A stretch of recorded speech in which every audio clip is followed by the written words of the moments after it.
আমি বাংলাদেশ অ্যাম্বুলেন্স মালিক কল্যাণ সমিতি রংপুর জেলা মহানগরের সভাপতি তারিকুল ইসলাম তারেক বলছিলাম। আমরা আজকে আমাদের নতুন সাধারণ সম্পাদক রংপুর জেলা মোটর শ্রমিক ইউনিয়ন 1163-র আসাদুজ্জামান বাবু ভাইয়ের কাছে এসেছি। তো চলার পথে অনেক সমস্যা থাকে, রোডে অনেক সমস্যা হয়। তো সার্বিকভাবে যেন সে সহযোগিতা করে, এই জন্য তার কাছে আসছি। রোডে চলার পথে অনেক সমস্যা হয়, সেই সমস্যাগুলো নিয়ে আমরা একটা কাগজ দেবো বাবু ভাইকে।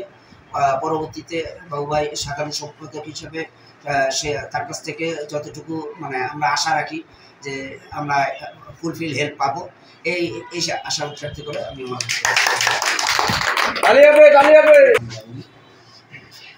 সম্মানিত অ্যাম্বুলেন্স মালিক সমিতি নেতৃবৃন্দ,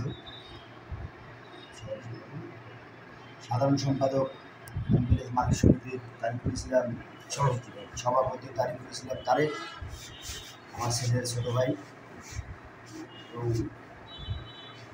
সেক্রেটারি শরীফুল ভাই ও ছেলের ছোটো ভাই।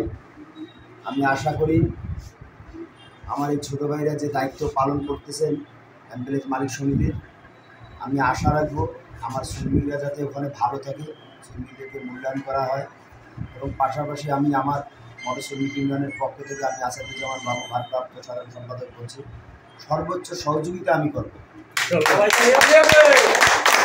আমার পরিবহন ভালো চালার জন্যে ড্রাইভাররা যাতে সুন্দর সুষ্ঠুভাবে ঠান্ডা মেধায় যাতে গাড়ি চালায়, যেন কোনো দুর্ঘটনা না হয়, এটা আমি আশা করব। এবং আমি আমার তারিকুল ইসলাম তারেককে বলবো, সভাপতি যেহেতু মালিক সমিতির অ্যাম্বুলেন্স মালিক সমিতির, সেও যেন দক্ষ ড্রাইভার নেয়, দক্ষ ড্রাইভার দিয়ে যেন এই গাড়িগুলো চালানো হয়, এটা আমি আশা করব। এই বলে আমি আমার সংক্ষিপ্ত বক্তব্য এখানে শেষ করব। আসসালামু আলাইকুম।